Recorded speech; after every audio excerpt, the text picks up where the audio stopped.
Good afternoon, everyone. And thank you for joining us. I am Joe Torsella. I've had the honor of serving as Pennsylvania State Treasurer for a little over a year now. And of the 406 days I've been in office, I think this is by far the happiest. Because we're here today to begin what is an exciting new chapter in making higher education a possibility for every Pennsylvanian. But because victory, and this is indeed a victory, has 1,000 parents, I want to first thank some folks for joining us, some of whom we will hear from.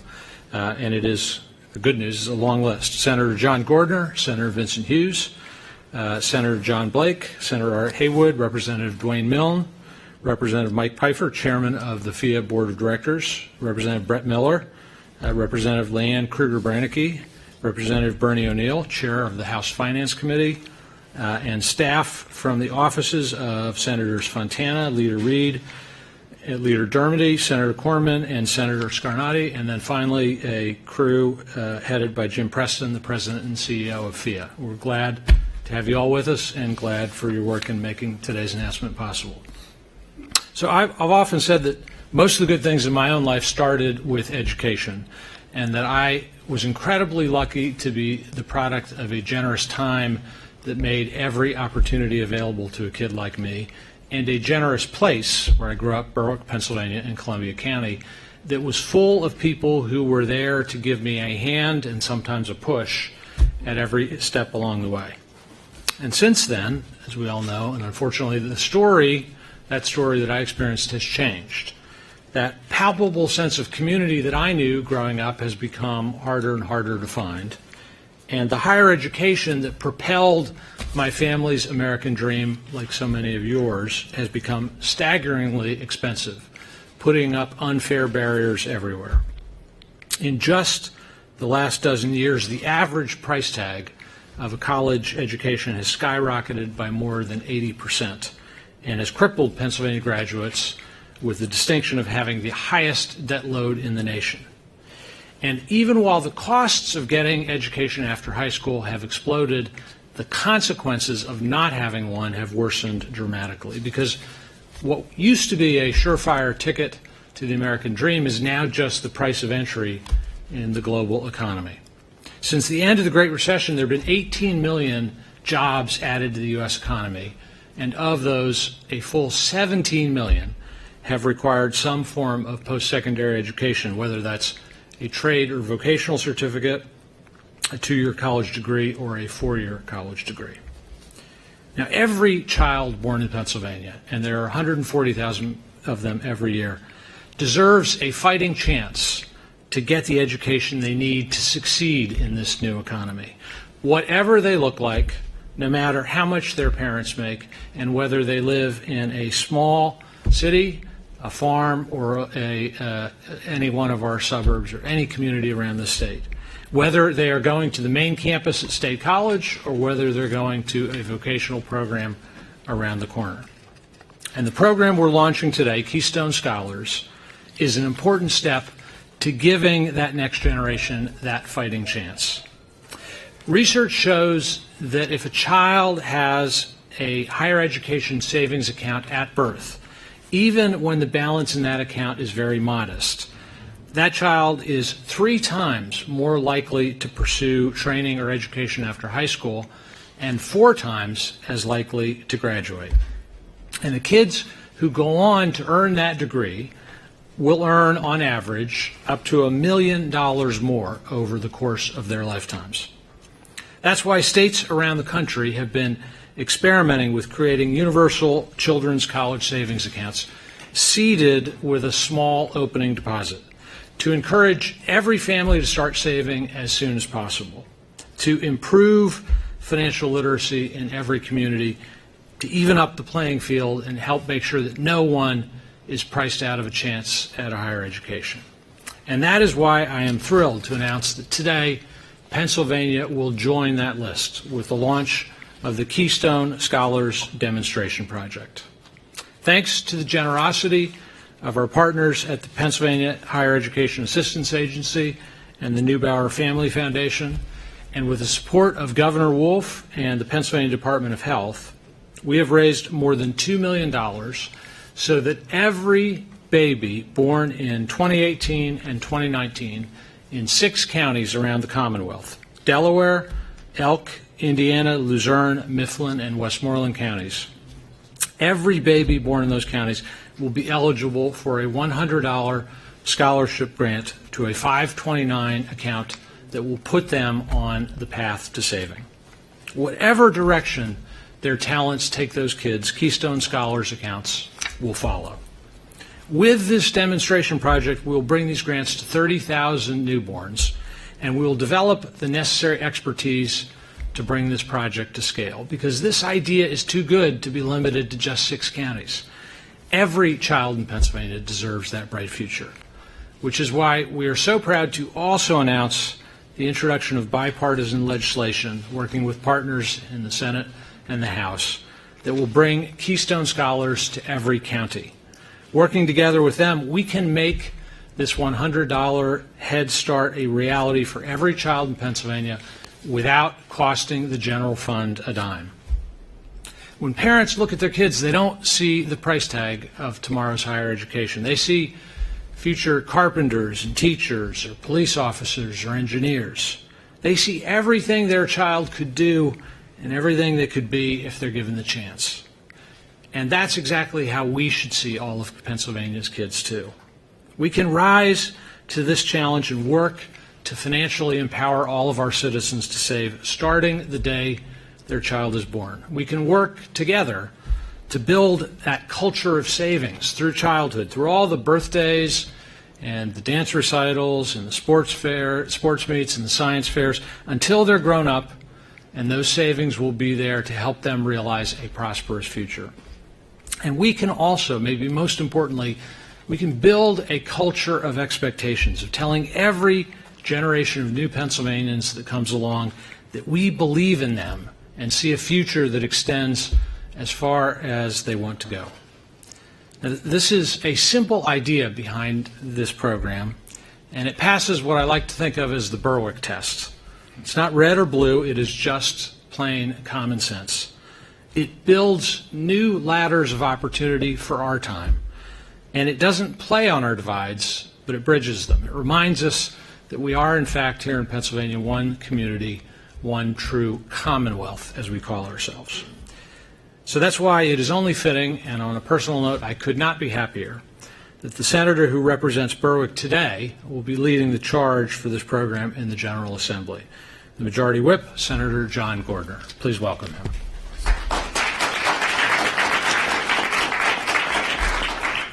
Good afternoon. It's a pleasure to be here, and I think that's where I'm going to start, so it was a good connection. January 17th, 2017 was the swearing-in date for Joseph Torsella from Berwick, Pennsylvania. And I was there at Camp Curtin Academy here in Harrisburg to attend his swearing-in ceremony. Went because he's a Berwick boy, and I know the family, and knew his mom was going to be there, and was proud to see him become the treasurer of our great state after a very distinguished career in Philadelphia with the Constitution Center and also representing our country. At that event, and he held that very purposeful, and he didn't just go and show up and have the swearing-in ceremony and left, but he took a tour and talked to a lot of young students there at Camp Curtin. And during his speech, he was very energetic about what opportunities there are for our young folks and what opportunities there can be for them around this Commonwealth. And just so you know, Joe, that I paid attention to your speech. In his speech, he mentioned this idea and said that there was another state or two that had this idea out there, and that during his term of treasurer, he wanted to be able to provide this opportunity to Pennsylvania students as well. So I left that swearing-in ceremony, went to my staff and said, let's do a little research on that, and let's say if we can't be involved with this opportunity that Joe Torsella is talking about, which leads us to today. I just want to mention that when my two kids, Allison and Cole, were born, immediately my parents and my wife's parents bought them savings bonds. Some of us older people remember savings bonds, I'm sure. But that's what they did. They bought them each a savings bond, and then at subsequent birthdays, they would buy them a savings bond to be used towards, hopefully, their educational experience. That's basically what 529 has been for quite some time now here in Pennsylvania, very successfully, and what this idea of this Keystone Scholars Program is as well.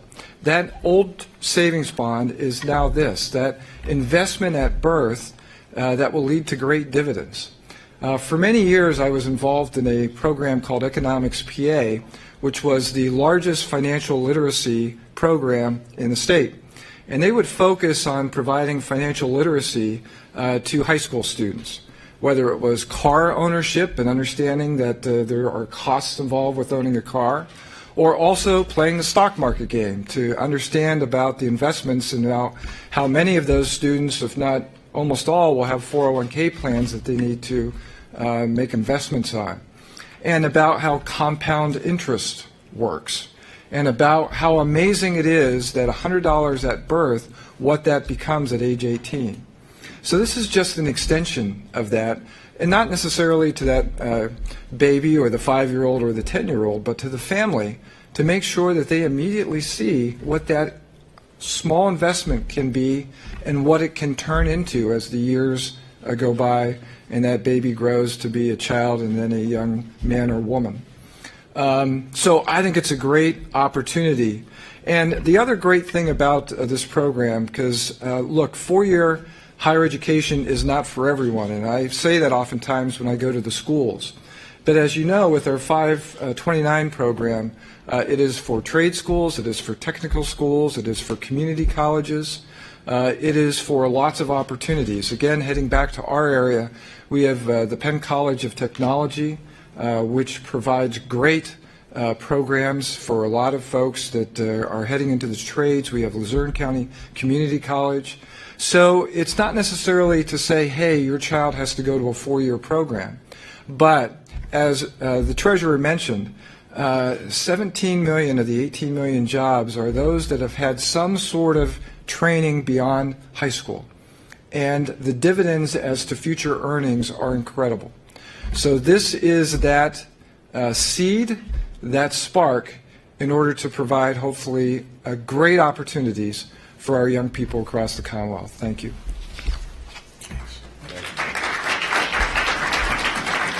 Thanks, Senator Gordner, and I did think it looked like you were paying attention at that inauguration, so thank you for your support and your partnership.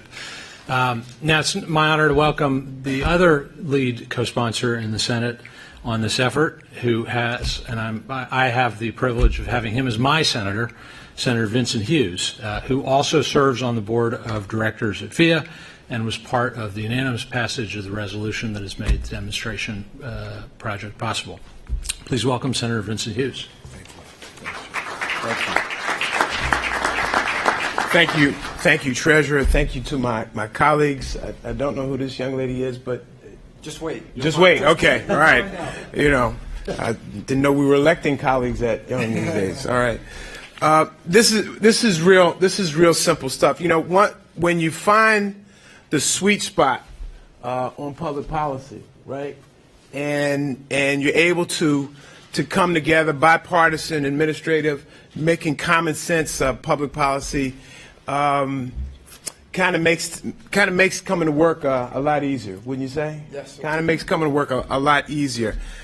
And let me just go a couple bullet points, and we'll keep this thing moving forward. According to a recent study by Complete College America, by the year 2020, 60% of jobs will require a career certificate or college degree.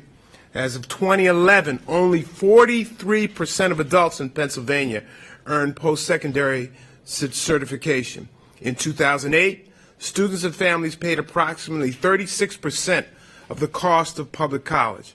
By 2014, they paid approximately 50%.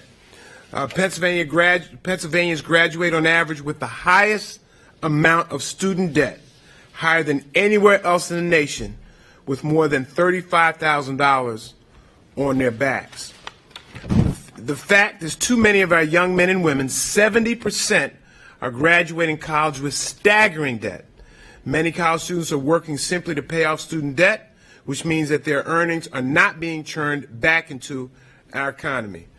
And what most folks don't know or don't want to know is that a number of our students are in college, are living, barely existing hand to mouth. There are many students, believe it or not, attending college who are homeless. The idea of creating an environment where we can start investing on the front side at birth to create college opportunities for our young people in Pennsylvania makes absolute sense. Whether it's for trade school or medical school, a baby with a higher education savings account at birth is 3 times more likely to pursue training or education after high school and 4 times more likely to graduate. And let's be clear, the Treasurer spoke a little bit about this in his numbers. A child who graduates with a 4-year degree earns about $1 million more lifetime than they would if they had a high school diploma. But don't stop there. If they are to get an advanced degree, a master's degree, it's about another $1 million on top of that. If they get a doctoral degree, it's about another $1 million on top of that. Investing early on the front side at birth makes absolute sense. It is the right thing to do. It is the right expenditure of our dollars. The fact that it comes from America's premier higher education organization, the Pennsylvania Higher Education Assistance Agency. You like that, Jim Preston? The premier, okay? All right? An organization that I happen to serve on and have served on for quite some time, is an appropriate investment of our dollars in the future of the Commonwealth of Pennsylvania. So I'm proud to stand here at this moment. My hope, Senator Gordner, is that by the end of June, when we walk out of here, with this program in place, that we pass the legislation to get this thing done. That's what we got to be about. This makes sense. It is the right time. It is the right policy, and let's make this thing happen for the children of Pennsylvania and for all of us. Thank you very much.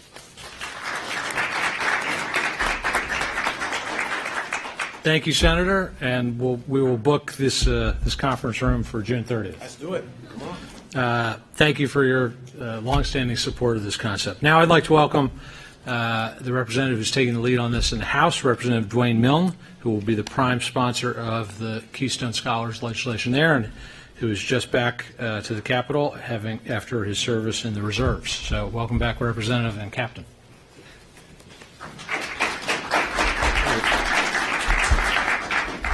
Thank you, Treasurer Torsella, and also to all my colleagues who are up here on the stage. This really is an exciting partnership that we all are engaged in. And when I heard about the program and the initiative, I leapt at the opportunity to be the prime sponsor on the House side and to provide whatever leadership I can to make sure we shepherd this through in the House side as quickly as we can as we move from the pilot 6 counties to eventually all 67 counties. And I do so because I think this is a smart public policy, and I think it's a very astute use of ways we can make financing work here at the state level. What drives me in part, and I was thinking about this with Treasurer Torsella's comments about his youth, that's probably what drives me in my interest in this legislation is, one, thinking about my parents. My parents, like many Pennsylvanians, were the first in either side of their family to go to college. And I know they wouldn't have had the opportunity, as they certainly have shared with my brothers and I, without the government assistance and without student loan programs that were available at the time. So this is the way for the next generation, the next youth that move through Pennsylvania, for them to have the same opportunities that I know have meant so much to my parents and eventually have allowed them to provide the kind of life that they were fortunate to provide for my brothers and I. So I think about my parents with this and trying to make sure that we keep this American dream alive and the Pennsylvania promise alive through the opportunities of education. I think a little bit on a personal level along the way, I was fortunate where I had a kind of 50-50 plan, sort of compromise with my parents about college tuition, where I paid half and they were fortunate in the position to pay half. But that gives me some sobering perspective on thinking about the younger people coming out of high school today and the kind of financial decisions they have to make. Because I have been through, like many of you here, I've been through the student loan repayments for part of my college tuition. Fortunately, mine were relatively minimal in the grand scheme of what I see young people today taking on. The kind of figures that I hear from my neighborhood kids, from my friends' children, and other constituents that I represent, the figures are staggering. Far, far, far more than I had to pay back. And I know, even with my minimal repayments, I know how frustrating at times that seemed and how much that made an impact on decisions I had to make about my future and decisions I had to make about repayments and other choices we had to make for our family. I think in part as a college professor, which is my career path besides being a legislator, I look at the young people in my classroom partly from a perspective of having been there myself as a student, but also now as a professor. And you think about the kind of choices that they are going to have to make. And when you think about the kind of potential debts that they are trying to avoid, it's a pretty draconian choice sometimes. The ones that are really thinking ahead and are trying to be prescient with their finances, they are trying to work a lot. And that's to be commendable for them to do that. But the problem and the constraint can be if they work so many hours, it can impact their education and impact their ability to succeed in the classroom. And I could share many anecdotes of students that I know their academic performance, as they would freely admit, could and would be better if they were not so concerned about trying to avoid sort of the pendulum of debt hanging over their heads. So they're trying to do the right thing, trying to make sure they don't go into excessive debt. But we want the students to be able to focus on their education so they can be the best prepared young person they can coming out of the classroom. On the other hand, including myself probably at the time, I look at other students that at 18, 19, 20 years old that are just borrowing to try to get through college. You have no concept, and that's why I was thinking about this with the economics PA reference, because that was a great initiative. You have no concept at 18, 19, 20 years old what it means to pay back $50,000, $75,000. And the problem becomes not just, of course, the immediate repayment, but it literally makes an impact sometimes about what kind of job we can even encourage the young people to take, particularly if they want to go into what are good service jobs that may not pay as much, whether it's public service, social work, teaching, and some other professions. It literally can constrain the kind of job young people can take after their college days or their post-secondary work. So we want to make sure that students understand what it means to be able to afford college. It means an impact sometimes about where they can even live once they get out of their college. So we want to try to encourage the young people to be aware from very early time with their family's help about making sure they are well prepared to get through college in as relatively financial strong shape as they can along the way. And I would just say, bringing it together here where we are today as a public official, this is wonderful public policy. This is wonderful public policy because it shows that Pennsylvania is serious about making sure post-secondary opportunities are in place for Pennsylvanians and trying to encourage that and try to incent that, because we want this state to continue to have well-educated, highly motivated, well-trained employees, citizens, leaders of this Commonwealth. And that does all start with education, obviously from kindergarten on, but obviously with the secondary ed being a part of that along the way. So this saying to the rest of the Commonwealth, the citizens of all of us represent at some level, that this state is serious about higher education. We are serious about making sure that our citizens have a way they can access it, have a chance to do well with it, and most importantly, stay here. That's something that has been of concern to me along the way. Is Pennsylvania, unfortunately, at times does face a very serious brain drain with our youth. And there are many reasons for that, but this policy can be part of the pillars of making sure that once a student finishes their time education-wise in Pennsylvania, that they feel they can afford to stay here and turn around and contribute to our economy, contribute to the future of Pennsylvania, which is so important to all of us. So I think in summary, to me, this is win-win-win all the way around, because it's smart public policy, it's a smart use of dollars, it's something that I think is going to be well used and well received by the public, And in the totality, it's going to let education do what it's meant to do, which is to help us have a well-educated, informed, engaged citizenry that's capable of highly functioning and doing well in this increasingly complex 21st century world and economy, and really to society at large that we face in.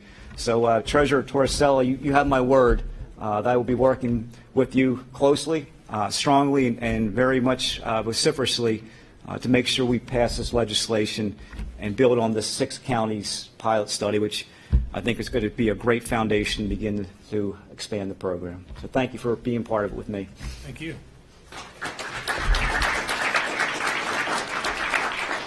Thank you, Representative Milne. I had a similar experience recently where I actually found my financial aid package from when I went to school and compared what that was like relative to family income then and what it's become now. It also reminded me that I would not have been able to go to college without the benefit, in part, of a grant from PHEAA, the premier higher education agency in the nation, which is why I'm very glad to welcome our next speaker. Representative Mike Peifer is the chairman of the board of PHEAA. He's also been a long-time colleague of mine in Treasury's in the tuition account advisory program for our 529 program. Representative Peifer.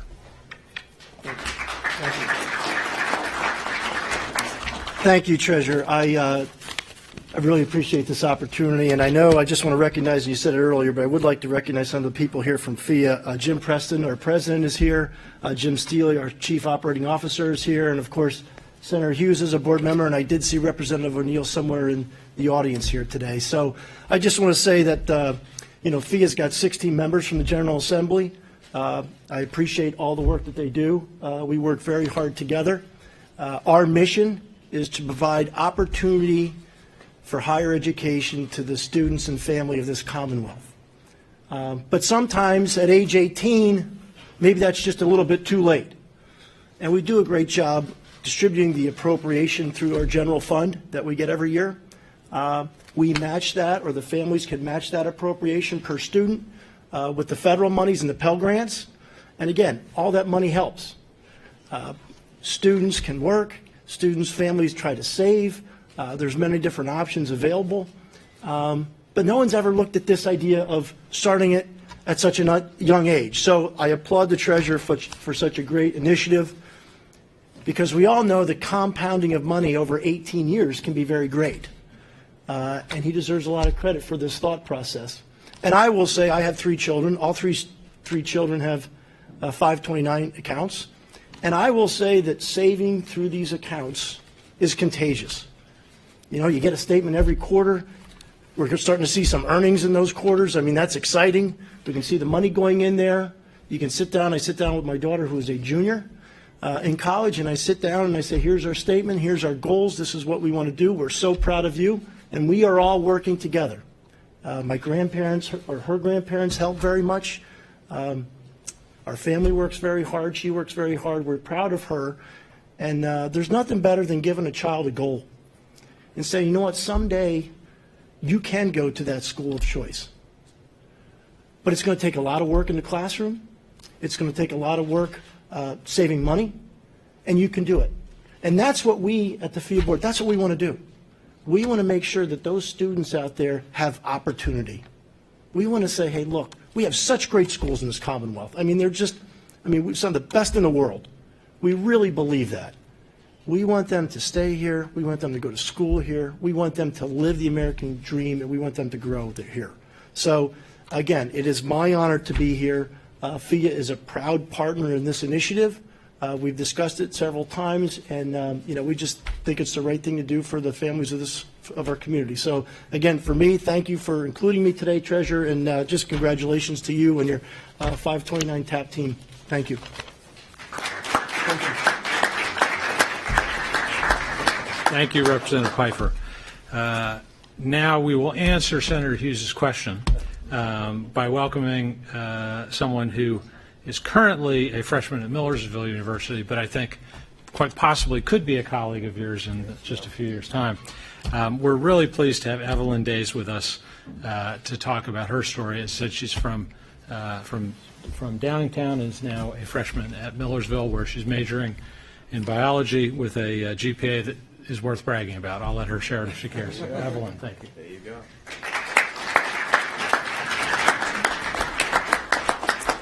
Thank you, Mr. Torsella. As he said, my name is Evelyn Days, and I'm here representing Millersville University and middle-class families.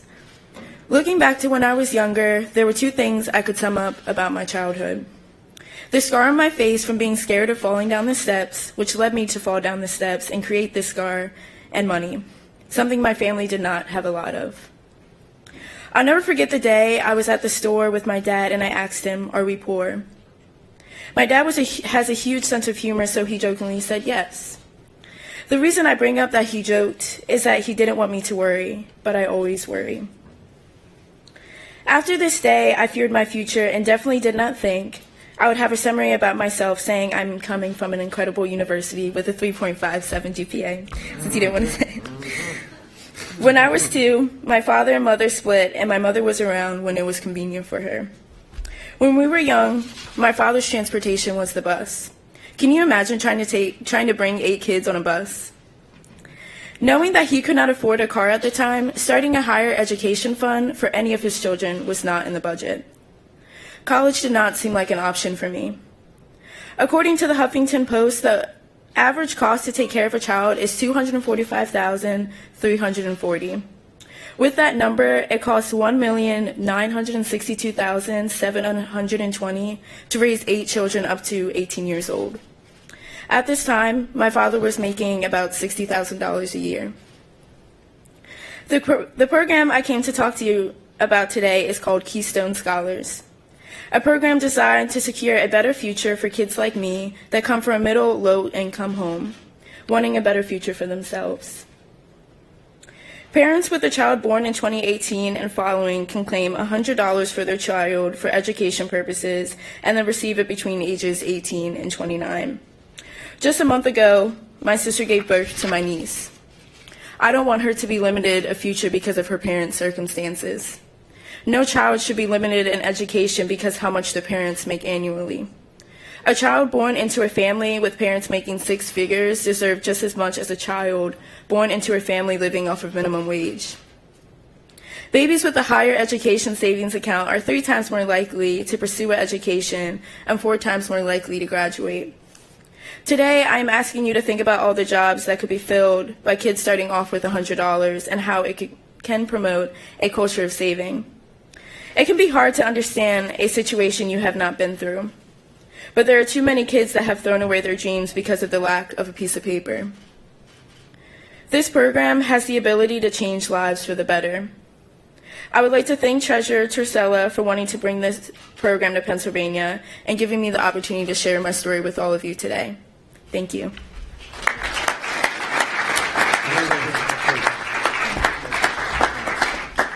Thank you. That's why we're here today. So that in Pennsylvania there is no child with that kind of talent who says college or higher education is not for me. We need to make that something that is not said in this Commonwealth.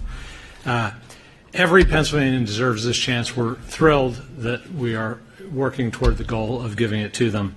I want to thank again everyone who's joined us today to speak or in support of the program. I want to thank our legislative champions, and I especially want to thank once again our philanthropic partners at PHEAA and at the Neubauer Foundation for their support of the demonstration project.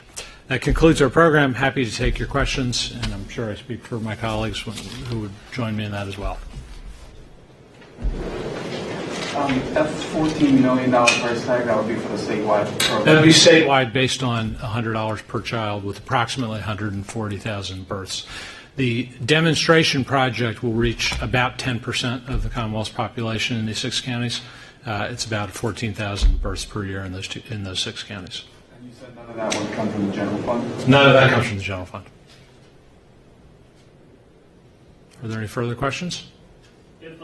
If someone grows up and they decide not to go to a college of any sort, what happens to that money then? Well, so there's 2 answers to that. The first answer is, we talk about college. It's really shorthand for post-secondary education, which is a range of possibilities that a four-year degree is one of them, but that's not the only one by far.